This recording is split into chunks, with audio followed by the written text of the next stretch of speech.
Hello friends, ये CDP की question है। ये चाइल्ड डेवलपमेंट एंड पेडागोगी बाल विकास एवं शिक्षा शास्त्र के क्वेश्चन है जो यूपी टेट के प्रीवियस ईयर पेपर से लिए गए हैं। तो मैं वर्षा आप सबका वाना क्रिएटिव में स्वागत करती हूँ और सीडीपी के क्वेश्चन से स्टार्टिंग करते हैं। तो क्वेश्चन है हमारा, निम्नलिखित में से कौन सा कथन सही नहीं है? तो हमारा ऑप्शन होगा सी, वंशानुक्रम व्यक्ति की जन्मजात विशेषताओं का शोधन है। तो इसकी व्याख्या करते हैं। वंशानुक्रम व्यक्ति की जन्मजात विशेषताओं का शोधन है। यह कथन सत्य नहीं है क्योंकि वंशानुक्रम व्यक्ति की जन्मजात विशेषताओं का पूर्ण योग है, न कि शोधन है। नेक्स्ट क्वेश्चन है सहचर्य के नियम। तो सहचर्य के नियम में आते हैं समानता का नियम, समीपता का नियम और वैषम्य का नियम। वैषम्य का होता है विपरीत। ये रहा समानता का नियम, समीपता का नियम और वैषम्य का नियम। तो नेक्स्ट क्वेश्चन पे चलते हैं। गेट्स के अनुसार अनुभव द्वारा व्यवहार में परिवर्तन ही डैश है। तो सीखना, ऑप्शन सी सही है। गेट्स के अनुसार अनुभव द्वारा व्यवहार परिवर्तन ही अधिगम सीखना है। नेक्स्ट क्वेश्चन है अपने आप को प्रेम करने की प्रवृत्ति को क्या कहते हैं? तो अपने ऑप्शन सी सही है। नार्सिसिज्म की प्रवृत्ति है। यह है मनोविज्ञान। फ्रायड ने यूनानी पौराणिक कथा के आधार पर स्व प्रेम की भावना के लिए नार्सिसिज्म अर्थात अपने आप को प्रेम करने की प्रवृत्ति शब्द का प्रयोग किया था।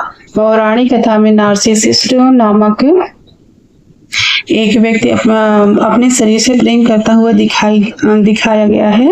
इस तरह की भावना को शिशु में उच्च स्तर की होती है।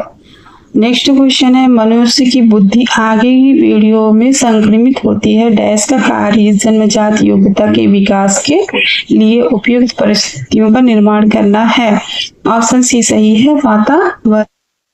तो मार्स एवं बिंगो के अनुसार मानव व्यवहार की प्रत्येक विशेषता वंशानुक्रम एवं वातावरण की अंतःक्रिया का फल है।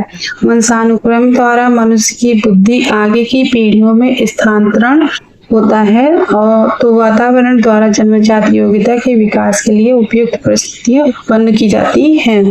नेक्स्ट क्वेश्चन है पूरे आवृत्ति वितरण के प्रतिनिधित्व करने वाले मान को डैश कहा जाता है?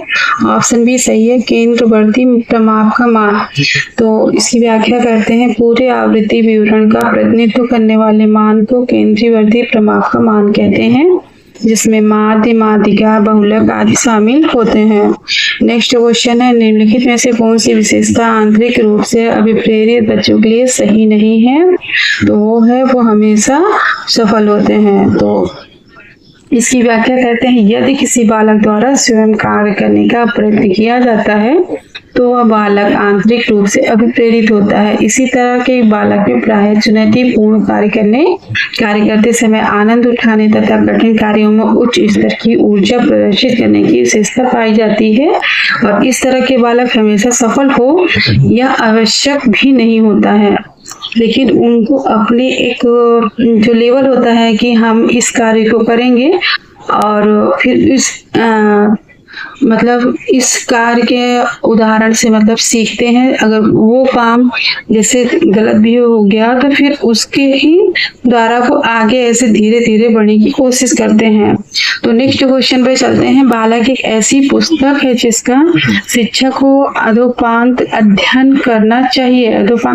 तो उपयुक्त कथन किसके द्वारा दिया गया है? तो रूसो के द्वारा दिया गया है। रूसो के अनुसार बालक एक ऐसी पुस्तक है जिसका शिक्षा को अधोपांत अध्ययन करना चाहिए। नेक्स्ट क्वेश्चन है बालक मनोविज्ञान के अनुसार शिक्षा के क्षेत्र में मुख्य स्थान है। तो बालक है और इसकी व्याख्या देखते हैं। तो बालक मनोविज्ञान के अनुसार शिक्षा के क्षेत्र में मुख्य स्थान बालक होता है। वर्तमान समय में बालक केंद्रित शिक्षा दी जा रही है और बाल केंद्रित शिक्षा में शिक्षण पद्धति बालक के हिसाब से प्रस्तुत एवं निर्धारित की जाती। नेक्स्ट क्वेश्चन है सामान्य से विशेष की तर्क की प्रक्रिया निम्नलिखित में से कौन सी पद्धति में है? तो ये है ऑप्शन बी निगमनात्मक है और निगमनात्मक मतलब होता है जोड़ने की प्रवृत्ति। तर्क के अंतर्गत सामान्य से विशिष्ट की ओर चला जाता है। या नियम से उदाहरण की ओर चला जाता है। नवीन समस्याओं को हल करने की यह सबसे उपयुक्त विधि भी है। नेक्स्ट क्वेश्चन है, बाल अवस्था की प्रमुख मनोवैज्ञानिक विशेषता क्या है? ऑप्शन बी सही है, सामूहिकता की भावना। तो बाल अवस्था की प्रमुख मनोवैज्ञानिक विशेषता है सामूहिक भावना की प्रबलता, आत्मनिर्भरता की भावना, मानसिक योग्यताओं में वृद्धि, शारीरिक विकास में स्थिरता, रचनात्मक कार्यों में आनंद, बहिर्मुखी व्यक्तित्व का विकास, रुचियों में परिवर्तन। तो नेक्स्ट क्वेश्चन पे चलते हैं। किशोरावस्था में संवेग की तीव्रता किस प्रकार प्रकट होती है? तो प्रतिकूल पारिवारिक संबंध, व्यवसाय की समस्या, नई परिस्थिति के साथ समायोजन, उपयुक्त सभी। तो ये उपयुक्त सभी सही हैं। किशोरावस्था में अनेक नए प्रकार की परिस्थितियों की समायोजन समस्या के परिणाम स्वरूप संवेगिक भावना का विकास तीव्र होता है। ये परिस्थितियां निम्न होती हैं, जैसे प्रतिकूल पारिवारिक संबंध,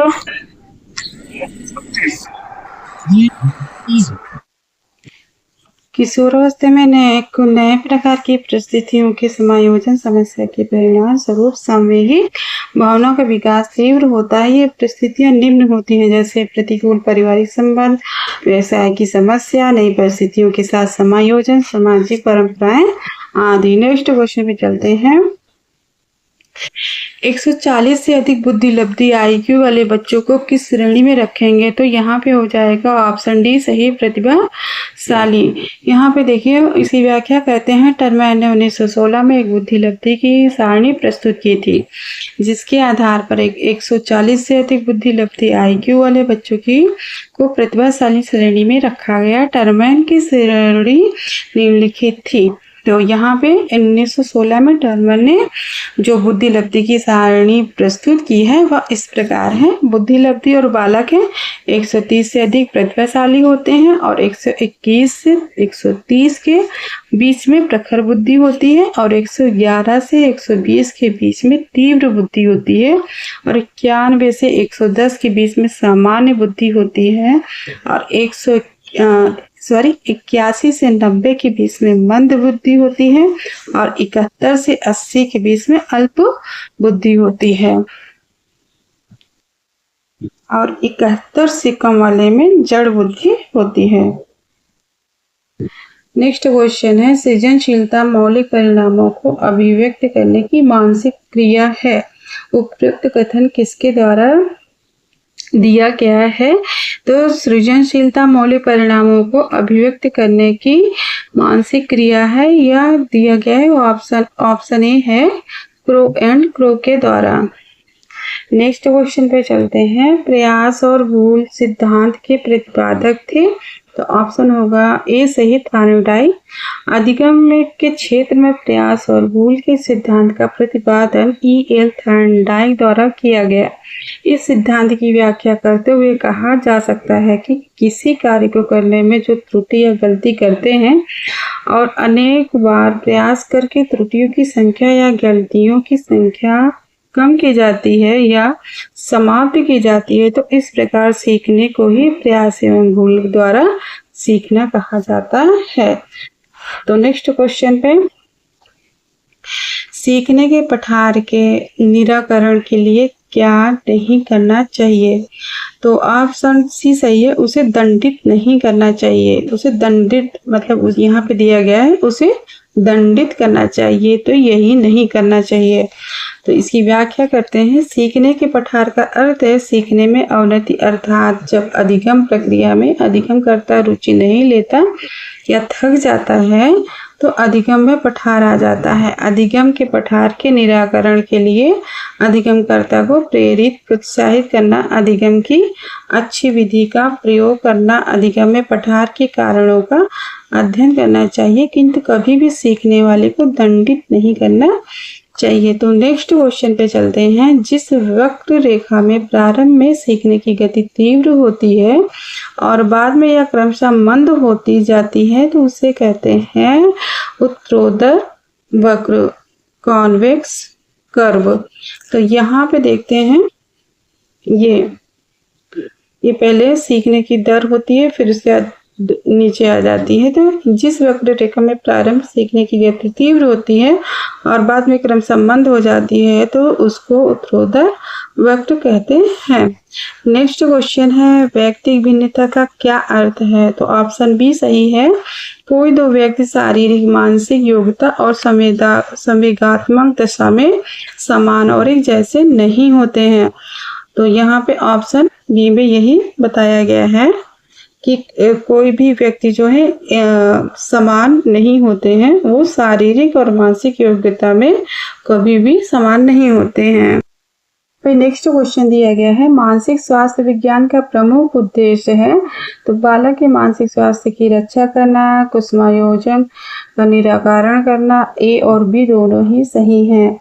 तो यहाँ पे मानसिक स्वास्थ्य विज्ञान का मुख्य उद्देश्य बालकों की मानसिक क्षमता की वृद्धि करना तथा बालकों के मानसिक स्वास्थ्य पर पड़ने वाले गलत प्रभाव को रोकना ताकि बालक के मस्तिष्क का पूर्ण रूप से विकास हो सके और बालक अपने वातावरण के साथ समायोजन कर सके।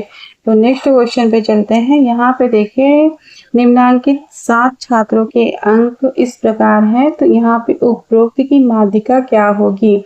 तो यहाँ पे ऑप्शन हमारा होगा सी सही, सी है सही। यहाँ पे यहाँ पे देखिए एक फार्मूला होता है n/+1/2 का, n+1/2 का। तो यहाँ पे n आंकड़ों की संख्या होती है। तो आंकड़ा हमारा 7 है प्लस वहाँ पे 1 है अपॉन 2 है 8/2 तो इक्वल हो जाएगा 4, अर्थात यहाँ पे आएगा माध्यिका हमारी 40 होगी। तो नेक्स्ट क्वेश्चन पे चलते हैं। रुचि का संबंध है अवधान से।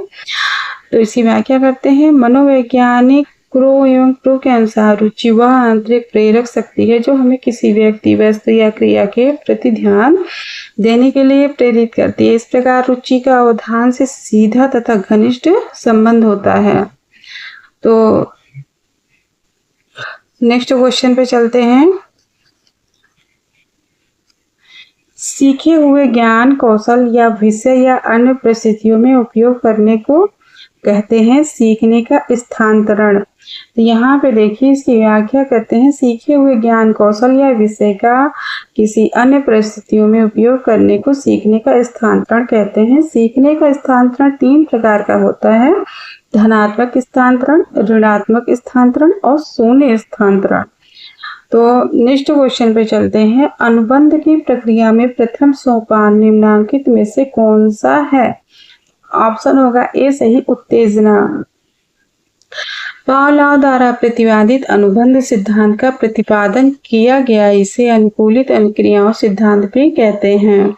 इस प्रक्रिया में प्रथम सोपान उत्तेजना होती है। यही उत्तेजना पहले किसी विशेष अनुक्रिया के साथ लगी रहती है तथा अंत में यह व्यवहार का कारण बन जाती है। नेक्स्ट क्वेश्चन है। स्मृति सीखी हुई वस्तु का सीधा उपयोग है। उपयुक्त कथन किसका है? ऑप्शन बी सही होगा, वुडवर्थ का।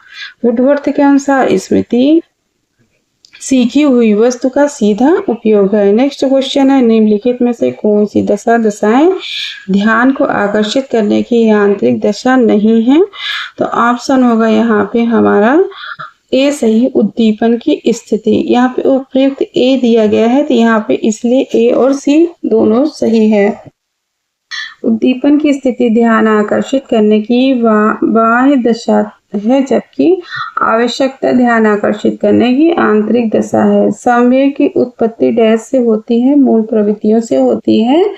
नेक्स्ट क्वेश्चन है। मैकडूगल के अनुसार व्यक्ति अनेक मूल प्रवृत्तियां लेकर संसार में आता है। इन मूल प्रवृत्तियों का संबंध विभिन्न प्रकार के संवेग से होता है, अर्थात मूल प्रवृत्तियों से ही संवेग की उत्पत्ति होती है। मैकडूगल ने 14 प्रकार की मूल प्रवृत्तियों के बारे में बताया है जिसमें संवेगों की उत्पत्ति होती है। तो यहाँ पे ऑप्शन बी सही है, मूल प्रवृत्तियां। मैकडूगल के अनुसार व्यक्ति अनेक मूल प्रवृत्तियां लेकर संसार में आता है। इन मूल प्रवृत्तियों का संबंध विभिन्न प्रकार के संवेगों से होता है, अर्थात मूल प्रवृत्तियों से ही संवेगों की उत्पत्ति होती है। तो मूल प्रवृत्तियां और संवेग है भागना का भय, युयुत्सा या युद्ध प्रियता का क्रोध होगा, शिशु रक्षा का होगा वात्सल्य आदि। तो नेक्स्ट क्वेश्चन पे चलते हैं। अभिप्रेरणा के लिए अक्सर डैश शब्द का ही भी प्रयोग किया जाता है, तो आवश्यकता का। यहाँ पे इसकी व्याख्या करते हैं। मैस्लो के अनुसार अब प्रेरणा की उत्पत्ति आवश्यकता के अनुरूप होती है। जैसी आवश्यकता होती है उसी प्रकार से व्यक्ति अभिप्रेरित होता है। आवश्यकता एवं अभिप्रेरणा एक दूसरे के पूरक होते हैं, अतः अभिप्रेरणा को आवश्यकता भी कहा जाता है। नेक्स्ट क्वेश्चन है, विद्यार्थियों में प्रत्यय विकास का निर्माण करने के लिए शिक्षक, ऑप्शन डी सही होगा, को उपरोक्त सभी क्रियाएं करनी चाहिए। यानी कौन कौन सी क्रियाएं करनी चाहिए? शिक्षक की शिक्षण विधि सरल से जटिल की ओर होनी चाहिए। विद्यार्थियों को व्यापक अनुभव का अवसर प्रदान करना चाहिए। विद्यार्थियों को निर्मित प्रत्ययों के अंतरण का अवसर देना चाहिए। तो यहाँ पे देखिए उसी की व्याख्या दिख कर रहे हैं। विद्यार्थियों के प्रत्यय के विकास का निर्माण के लिए शिक्षक को निम्न कार्य करना चाहिए। शिक्षण विधि सरल से जटिल की ओर होनी चाहिए। विद्यार्थियों को व्यापक अनुभव का अवसर भी प्रदान करना चाहिए। विद्यार्थी को निर्मित प्रत्यय अंतरण का अवसर देना चाहिए। सौहार्दपूर्ण एवं लोकतांत्रिक वातावरण का निर्माण करना चाहिए। समायोजन की भावना का विकास करना चाहिए। नेक्स्ट क्वेश्चन है, चिंतन मानसिक क्रिया का ज्ञानात्मक पहलू है। चिंतन की यह परिभाषा किसने दी है? तो रास ने दी है। रास के अनुसार चिंतन मानसिक विकास का ज्ञानात्मक पहलू है या मन की बातों से संबंधित मानसिक क्रिया है। नेक्स्ट क्वेश्चन है, कल्पना के विकास के लिए, तो यहाँ पे उपयुक्त सही है। ज्ञानेंद्रियों को प्रशिक्षित करना चाहिए, कहानी सुनानी चाहिए, रचनात्मक प्रवृत्ति के विकास पर ध्यान देना चाहिए। और यहाँ पे फोर्थ समाजीकरण होना चाहिए। यानी कि यहाँ पे दिया गया है, देखिए यहाँ ज्ञानेंद्रियों को प्रशिक्षित करना चाहिए, कहानी सुनाना चाहिए और रचनात्मक प्रवृत्तियों के विकास पर ध्यान देना चाहिए और समाजीकरण होना चाहिए। तो आशा करते हैं ये PYQ आपको पसंद आएंगे। तो मिलते हैं नेक्स्ट वीडियो में, तब तक के लिए धन्यवाद।